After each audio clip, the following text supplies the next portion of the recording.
Hello everyone, and welcome to our demonstration on the various ways to record credits and returns from our vendors. My name is Brad, and I'll be hosting the demonstration today. If you have questions during the webinar, feel free to enter them into the questions pane on your GoToWebinar panel. If the question is outside of the scope of today's discussion, please email them to support@designmanager.com. Lastly, if you missed a portion of the webinar or want to review any of our past discussions, go to our Help Center at knowledge.designmanager.com, click on the Webinars menu, and go to Recorded Webinars, and you can see any of our recent and past discussions. You can also go to our YouTube channel at Design Manager Inc. INC, and then you can see all of our previous webinars, tutorials, and other discussions. The most important step in properly recording a refund or return is to fully understand what the vendor is actually refunding and how they are doing so. Having a clear notion of what you are trying to accomplish is critical in properly implementing the transactions in Design Manager, and will also be necessary if you need to contact our support staff. In today's discussions, we'll be executing several credit transactions manually, but we'll also be heavily utilizing the Returns and Credits window, which can handle the vast majority of such processes. In Design Manager Cloud, you get to the Returns and Credits window by going to your Documents and Accounting and clicking the Returns button. And in our case, we'd be focusing on the Vendor tab for vendor returns. In the Professional Cloud platform, you would go under Accounting, go under your Accounts Payable frame, and select Returns and Credits. And that brings you to the Vendor Returns and Credits window, and as you can see, at this point, the windows are very similar. There are really only three areas of refunds, returns, and credits, terms which you'll see that I'm going to use interchangeably from our vendors. And they are on vendor deposits, vendor invoices or bills, and operating expenses. Let's begin with vendor deposits. Vendor deposits are the funds necessary to send to your vendor in order for them to begin processing an order. Essentially a display of good faith on both parties. As orders can often get canceled for a multitude of reasons, deposits are frequently need to be refunded or reallocated. So let's take a look at a few examples regarding refunding deposits. One of the most common situations with deposits, particularly with a high volume vendor, is simply to reallocate a deposit from a canceled order to another existing order. Let's imagine that we have a purchase order for some wall coverings which was canceled due to lack of inventory. So if we look at our Carter's Pennington Home project, under our purchase and work orders, we can see we have our purchase order for Philip Jeffries for a wall covering, and we can see that we've entered our deposit and in fact written a check for it a few months back. Now, if this order becomes canceled and we simply want to apply it to an outstanding or a brand new order, it's easy to do so. First, we're going to input a deposit transaction reflecting that this is being removed from the current order. To do so, we simply highlight the purchase order and click our vendor deposit button. And you'll notice most of the information is already filled out for us. We have our purchase order number, we have the vendor, today's date is the invoice or deposit date along with the due date. The amount is defaulted to what Design Manager would imagine the deposit would be, which in this case would have been $360, but to reflect the fact that we're moving that $360, we simply need to input a minus or a negative $360. We'll leave our Pay With menu set for a check, and we'll see why momentarily, and then we can input our transaction description. And for those of you who have attended one of our webinars in the past, you know that our transaction descriptions are optional, but I find them to be very handy tools when I'm going to research information that I may have entered in months or even years prior. And it could be something simple as move deposit to another order. And if we click OK, Design Manager is going to warn us that the invoice or deposit was previously entered, and that's absolutely fine. And upon clicking OK, we can see that we have an offsetting or a balancing deposit. We had our original of $360, and now we have our minus of $360. And conveniently, we can see our transaction description listed there as well, noting that we've moved the deposit. Fantastic. That's taking the deposit out of the original order, but now let's go ahead and place it onto a new existing order. So let's go down to another project, the Carter's Brigantine Beach Home, and we can see that we have a brand new order for Philip Jeffries listed. So we can place our deposit onto this order by simply highlighting the purchase order, again clicking the vendor deposit button, and again most of our information is filled out for us. We simply need now to change the amount from the 280 that Design Manager, the 208 that Design Manager is defaulting, to the full amount that was moved from the original order of 360. Again, I always find a transaction description helpful here. Deposit from PO CAR01-0005. We'll leave our pay with set to check, and we'll click OK. And now we can see that we have a deposit applied to this purchase order. We can even reprint the purchase order using the Show Actual Deposits option. And now we have an estimated balance due available as well. Lastly, we notice that we input the pay with check on both of our deposits. To finalize the movement or reallocation of the deposit, we must go to our Pay Bills and Checkbook window on our Pay Bills Print Check tab, and we can see our negative deposit of 360 against the original order and our offsetting or brand new deposit against the current order. Here we want to select or tag both of the entries and use the offset button. This simply clears out the transactions, but by having them listed in this way, we're creating a perfect audit trail for the reallocation of the deposit from one PO to another in case there's ever a need to review what transpired. And if we offset, we can see those two entries, since they net out to zero, simply drop off of our checking window. Back on our documents in accounting,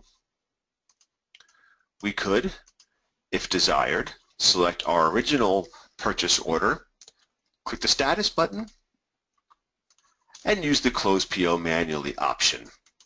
We know this order is not going to be progressing, and we simply want to indicate to Design Manager that is indeed closed. And if we click OK, it drops out of our active list of purchase and work orders, and we can see it listed under our closed purchase orders. And if we look at our new order, we can see the purchase order. There's our deposit. And when the final bill eventually comes in, notice on the vendor invoice window, we'll see that brand new deposit of 360, reducing the amount due as we'd expect. So, very common and easy way to reallocate an existing deposit. The vendor really does nothing for us to simply say, hey, we'll apply this to a different order for you. Now, how about the case where we don't have any other orders in process, where the vendor is not one that we do a lot of work with? We could maintain the deposit on account or as a credit with that vendor for some future work. Let's explore that example, and we'll go over to the professional platform to do so. First, let's look at our purchase orders here, and we can bring up our Carter's Pennington Home project, and we can see our familiar purchase order 005 for Philip Jeffries for the wall covering. We can see indeed that we have sent a deposit. Now let's go ahead and actually use that handy returns and credits window. So we'll go to our accounting, under our accounts payable, since it's a vendor transaction, and click our returns and credits button. This window is extremely convenient, and we just have to tell Design Manager what happened in reality. And I like to go from top to bottom, left to right, and simply fill in the information as required. First, what type of credit is it? In this case, we're going to use a credit on account. In other words, the vendor will hold that credit to be applied for future orders. what is the credit or refund for? And in our case, it's a deposit on a project purchase order. And now let's input our project and our purchase order number. And upon exiting the PO field, Design Manager realizes that that purchase order is for Philip Jeffries, which we know that it is. The date can be today's date. Use our search, grab the date. The professional platform, there's not only a date, but there's a fiscal month or fiscal period associated with every fiscal transaction to indicate where the activity should go on reports like your balance sheet or income statement, particularly necessary if the company has a non-calendar year end. But we'll leave it synchronized to fiscal 11. Transaction description, of course. Credit for fabric deposit. Notice Design Manager does not default the amount, and we do so consciously because we want the user to always manually input the amount of the refund or credit manually to ensure that the number is correct. So this would be our $360. Here, notice I entered the credit amount as a positive or non-negative value. And Design Manager even warns us, use positive value for dollar amounts. Design Manager will handle all the negatives or credits for us. Enter all of the amounts as positive values on this window to avoid any confusion. We don't need to worry about any restocking fees or expense accounts at this point, though we will visit them again later. And if I'm satisfied with all of my entry information, I click OK. Design Manager will always warn you that it's going to process the credit or return at this point. If we're satisfied and want to proceed, we click OK. Once Design Manager has instantaneously recorded all those transactions for us, it says the return of credit has been processed successfully. We click OK to acknowledge, and our vendor returns and credits window goes away. So let's see what happened. If we go back to our project tab and our purchase order window for the Pennington Home project, we can look at our purchase order 5, and we can see that we're reducing the deposit sent amount. And on our accounting tab, payments and checks window, we have a series of information. First, we have our negative refund for our deposit. It's being held as a credit. Design Manager uses today's date for the invoice date, automatically puts in refund as the invoice number, and holds our negative amount against that purchase order for use in the future. So we actually have an outstanding bill with Philip Jeffries. So if I wanted to write a check at this point that pays for my outstanding bill and utilizes the credit on account, I simply need to tag or select each of them.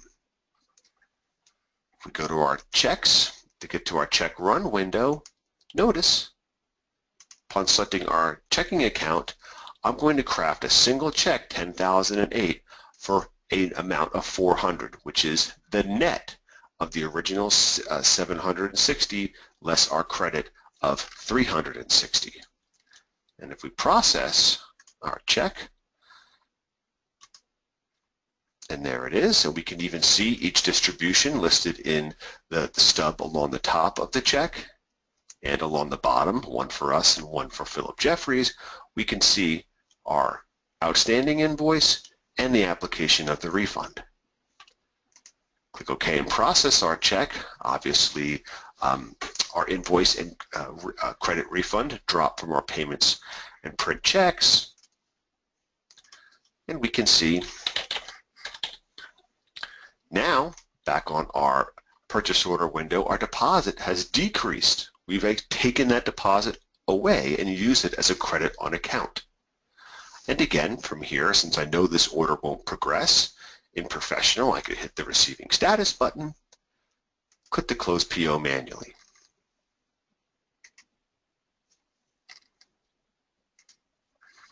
Just like that. And now that order has been completed and we've used our credit on account. If we didn't automatically apply it to the check, let's do so. If we go back to our checkbook, here is our check for Philip Jeffries. Let's void that and imagine that we haven't sent the check yet. We can again see our original invoice and the refund on our Payments and Print Checks window, and that corresponds directly to what we call our accounts payable. So if we look at our accounts payable reports, there's a very important report called our aged accounts payable. I use it so frequently that I've used the Add to Favorites button so I can easily access it. And this is going to show us all of our outstanding bills for our vendors. And if we run the report, we can see under our Philip Jeffries that we have our outstanding invoice of $760, and again, there's our credit waiting for us to use it, as we just used the check example. So again, Design Manager through the Returns and Credits window handles all these transactions for us accurately and instantaneously, and makes a wonderful and accurate audit trail for us as well. Now, let's continue our example and say that Philip Jeffries was not going to hold the refunded deposit as a credit on account, but rather they sent us a check back.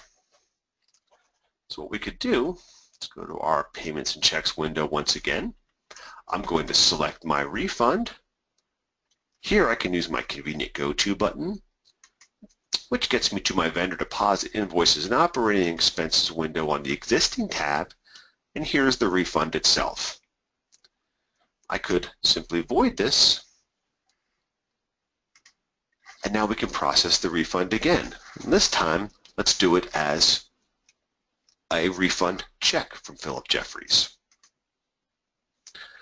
So we'll go back to our Returns and Credits, and again, just tell the Design Manager what has transpired in reality. Well, the credit is a refund check.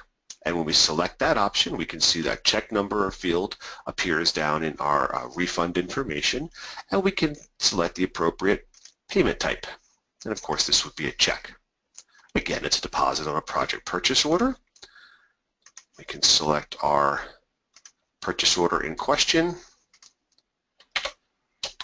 Today's date is just fine. Transaction description again.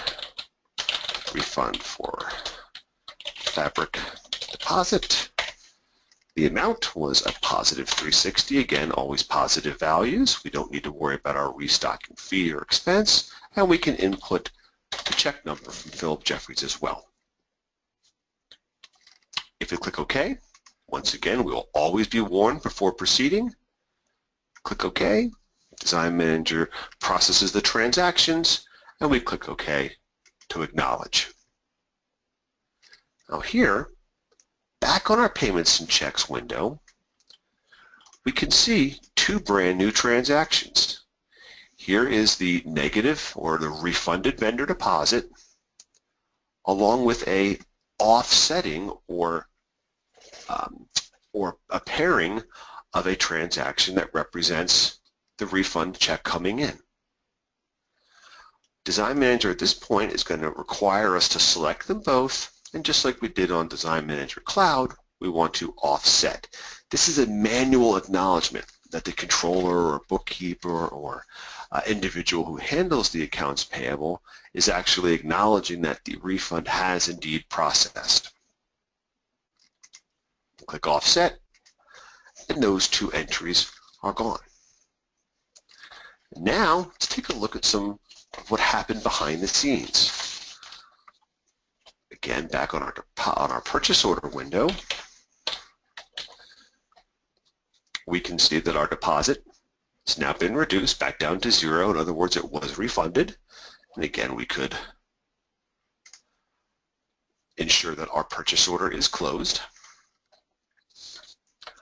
As far as vendor transactions, we can see on our bills and invoices, again, our existing tab, here is our negative or refunded deposit, and here's the offsetting transaction that's going to be necessary for the refund check.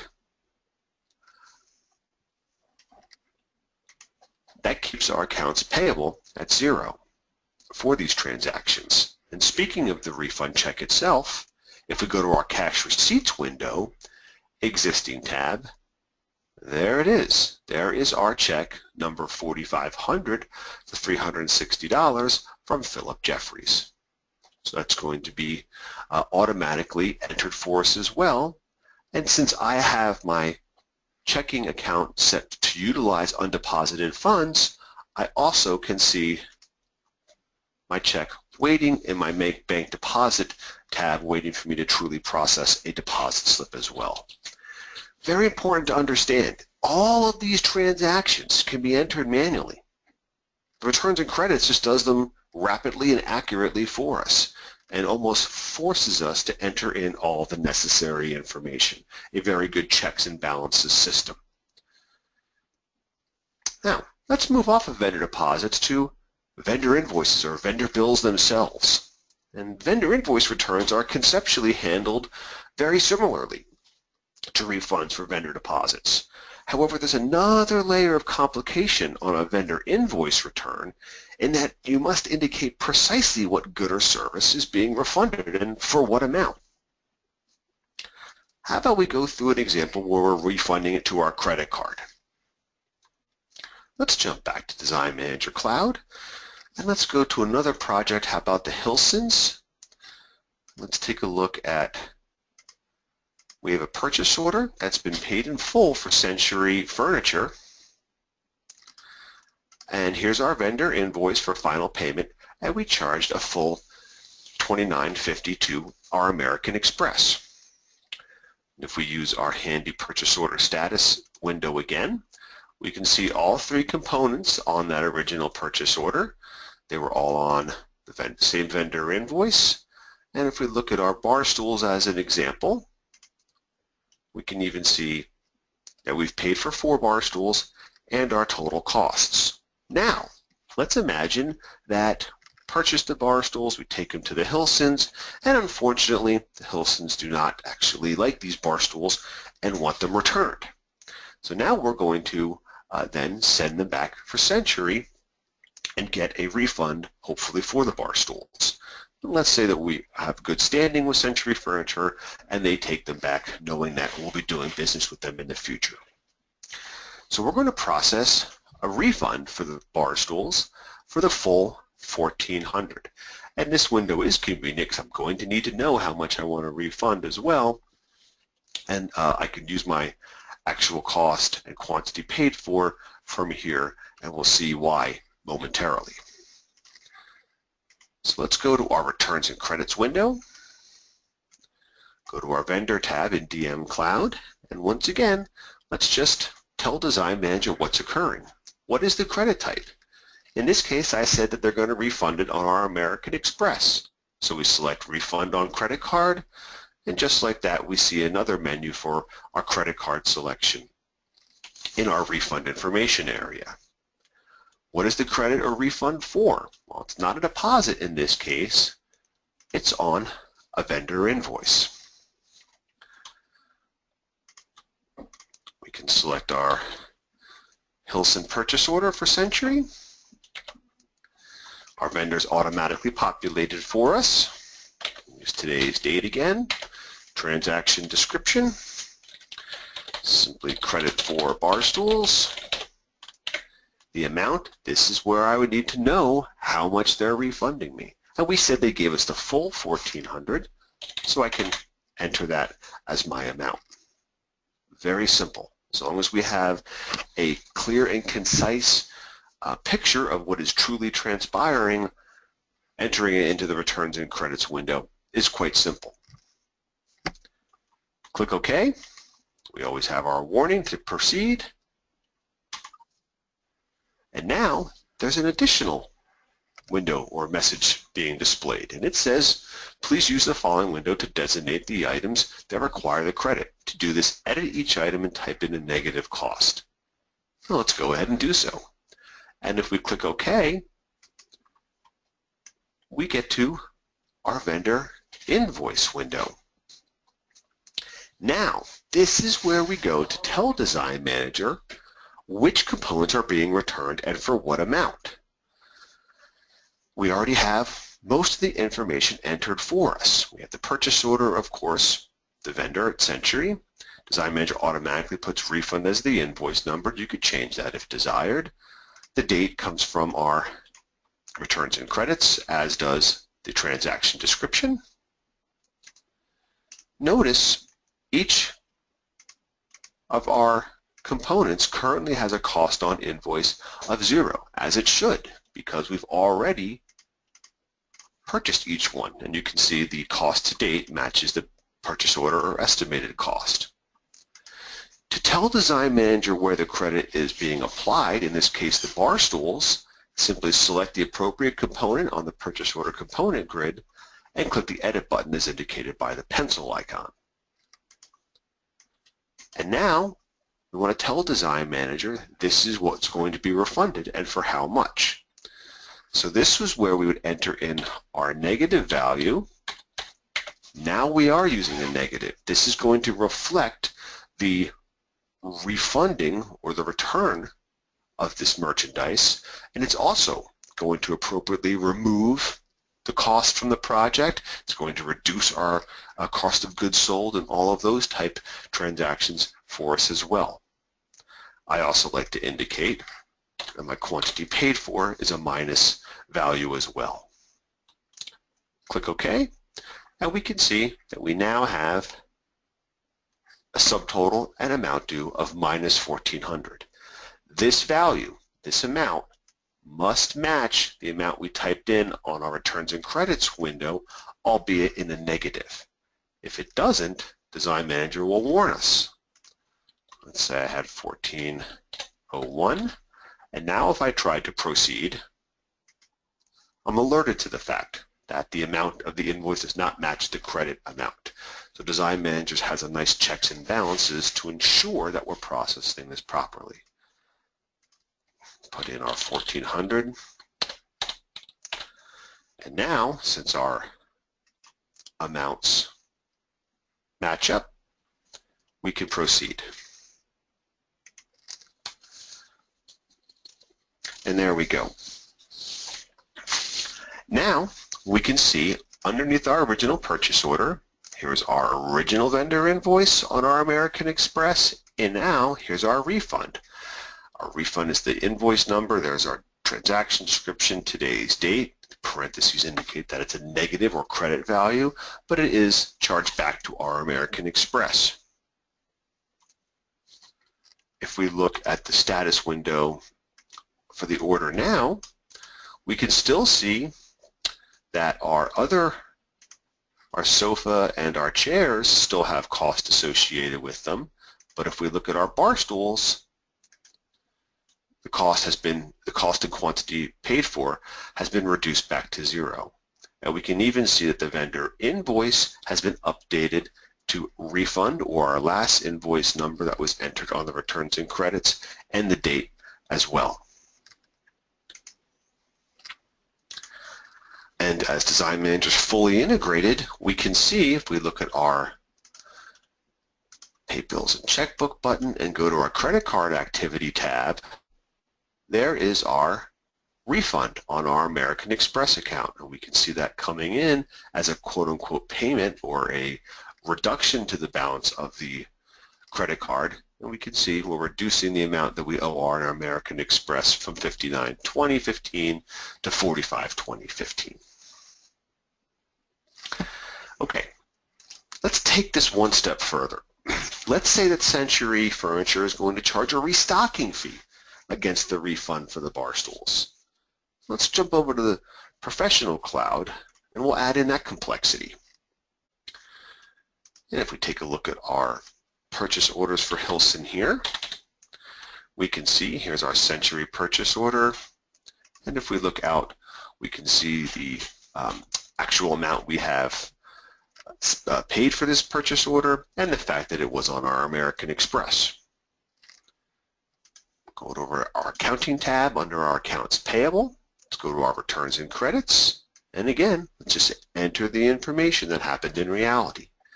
This is going to be a refund on our credit card. It's going to be for an invoice on a project purchase order. Let's grab our Hilson PO. It's going to be returned on our American Express credit card. Again, today's date is just fine. Transaction description, refund for bar stools. The amount, $1,400, the full cost of the bar stools. Now, a restocking fee. Let's imagine that Century says, heck, I'm going to charge $200 to return and restock those bar stools. So this would be the amount, and I need to have an associated account. In other words, where should that $200 be attributed towards? And if I use my account search, let's go down to the 60,000s, which is our expense accounts. We can see that I have a restocking fee expense account already created just to absorb or to record these types of expenses. So that's a perfect account to use.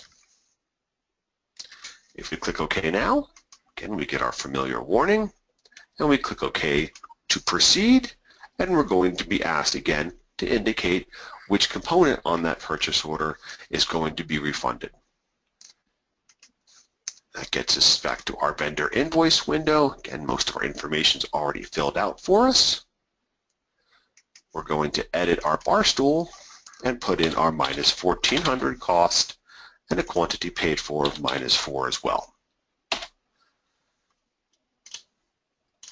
Do not worry about the $200 at this point. Let's almost conceive of those as two different charges. We still want our amount due to match the return amount, as that is the amount that's truly being refunded.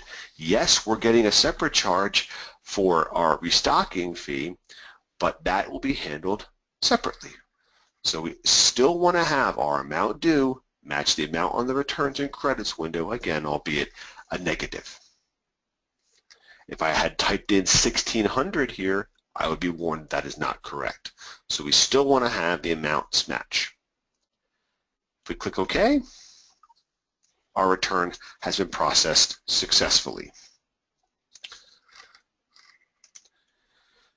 So now, let's see what's happened. Go to our project purchase orders. There's our Hilson purchase order, and if we look back out at our actual vendor invoices paid, we can see that we have indeed reduced that by $1,400. And of course, on the receiving status window, just like we saw in Design Manager Cloud, we've updated our vendor invoice date and number to reflect the refund, and we can see that the cost and quantity paid for has been decreased.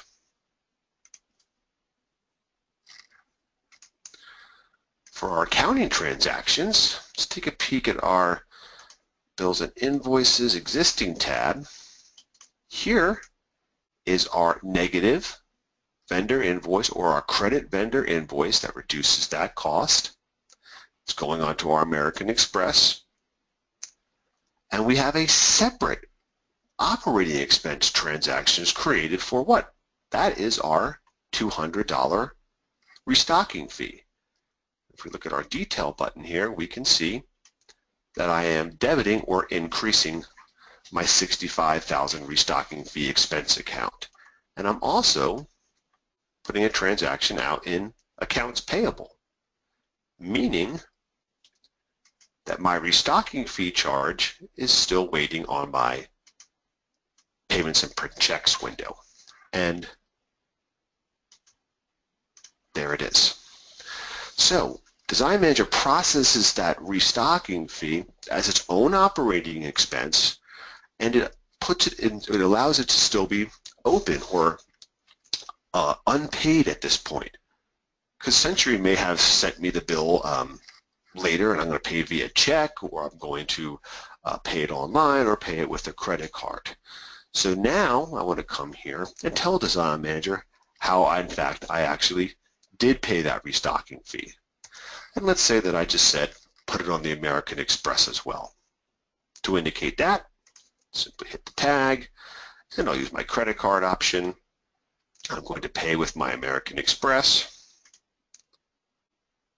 There's our payment list, which I would generally print as a transaction that I could put with my other bills. And upon accepting, I drop off my payments and print checks. And if we look at our credit card activity, we can see here is our refund that we just processed. And here is our operating expense. So the refund reduces our balance, and yet that $200 is the charge that we have incurred. And lastly, if I wanted to, I could go into the Hilson project and create a specification for that $200 of restocking and simply invoice it to the client as well, if I want them to reimburse us for the expense of the restocking. Great. Okay. Third type of return, operating expenses. Now, refunds on operating expenses are by far the least common vendor returns, but they still happen from time to time, so we'll take a few moments to explore those. Let's hop back over to Design Manager Cloud, and let's say that we receive our Verizon bill for our internet and phones, and perhaps there was a promotion that was running that was not applied to our account.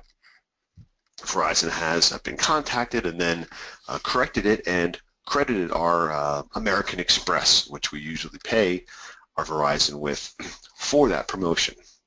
So we could use our returns and credits to do that as well. Let's take a look.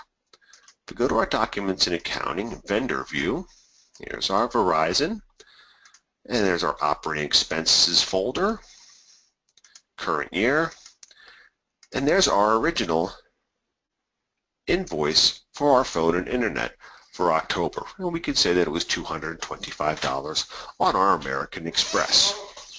And let's say that the promotion was a $25 promotional fee. So what we could do is go to our returns and credits, vendor. This type, it would be on our credit card, and our credit card menu drops for us. And this will be a credit refund for expense. And you can see by clicking expense, the window simplifies as well. The vendor is going to be Verizon. Today's date, just fine. Description could be credit for promotion. And the amount I said was $25.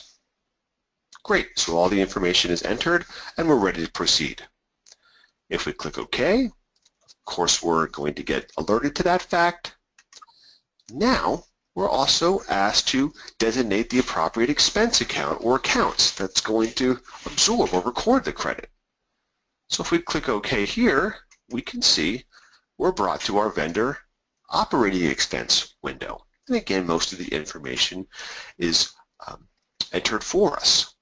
So we have our invoice number as refund, the invoice and due date, and our transaction description from our returns and credits window. But now we need to tell Design Manager what account should I be reducing or reflecting a reduction. What I have done, under my Verizon vendor, if we look at my vendor payee window for Verizon, on the defaults tab, I've entered a default expense account of $62,400 for telephone and internet. This is so that whenever I go to pay Verizon, I don't need to remember to use that account or search for it. Design Manager will utilize it for me automatically. So now, if I click the Add button as indicated by the green plus sign to indicate our account and amount, Design Manager already has my telephone and internet account ready for me. And this is the account which I would like to reduce by the $25, and that the reduction is indicated, of course, by the negative. If we click OK, now my amount on my returns and credits matches my amount due, albeit in a negative. And if we click OK, I'm processing the refund or the credit for the promotion. And we can see it right in our November folder. Invoice number of refund, there's our transaction description, and again, the negatives indicated by the parentheses, reducing our American Express by $25. If we look under our account glossary and jump down to our telephone and internet account, look at our balances window, there is our bill from last month at $225, and here is our credit being applied in November. And of course, we'd see all of that also listed on our checking window, credit card activity, and there's our Verizon refund as well, further reducing our American Express balance. Last example. Some credit card providers may offer a discount upon purchases for gas or restaurants, etc.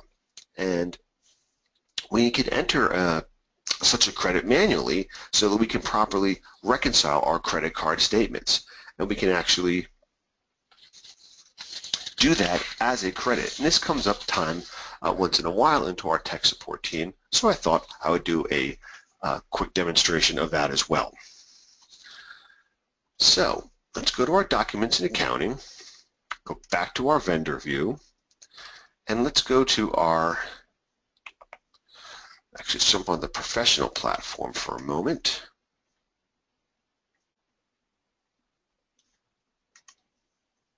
And let's go to our bills and invoices. Going to add, and we're going to do an operating expense. And let's imagine that American Express is our credit card provider, and they've given us a $40 credit for all of our purchases for that given promotion. So we make our operating expense. Our vendor, oddly enough, would actually be American Express. They're the ones providing the refund. They wouldn't be giving us a check. They'd actually credit our American Express. I'm sure most of us have seen our American Express bill come in, and there's an entire section of applied credits. The invoice number could be a credit card, cash back.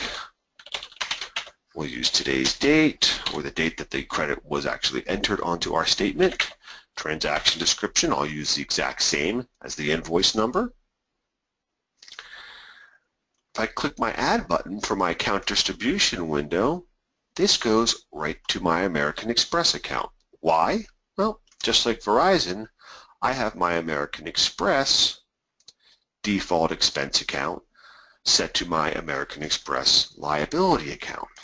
That's handy when I'm actually paying my American Express bill. But in this case, the fact that I'm using the pay with of the American Express is going to reflect the fact that I'm handling a credit here.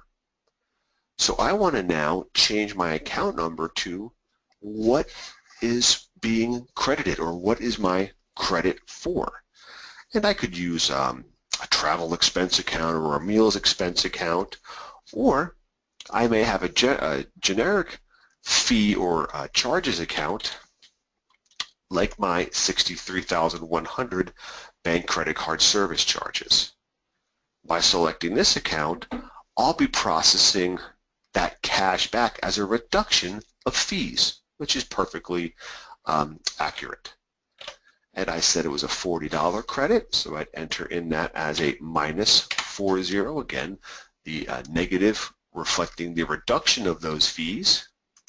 If we click OK, OK again, and now I have my credit or my cash back expense listed on my new tab of my vendor invoice window. My total purchases, the negative, again, that's correct, as I'm reducing my overall expenditures. When I click Post, We can see our expense listed on our existing tab. And if we look at our account detail, I'm debiting or reducing my American Express, and I'm crediting or reducing my bank credit card service charges simultaneously.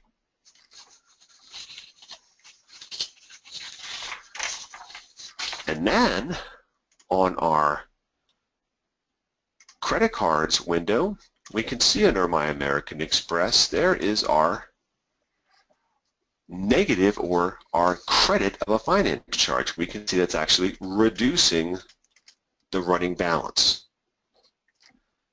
And if we look at our account glossary for our bank credit card service charges, we can see a credit or a reduction to that account. So again, since Design Manager is fully integrated, that one simple transaction is reflected all throughout the software. And with that, that brings us to the end of our discussion on vendor returns and credits today. And vendor credits and returns are a complicated yet integral part of the design business and must be handled properly to ensure accurate accounting.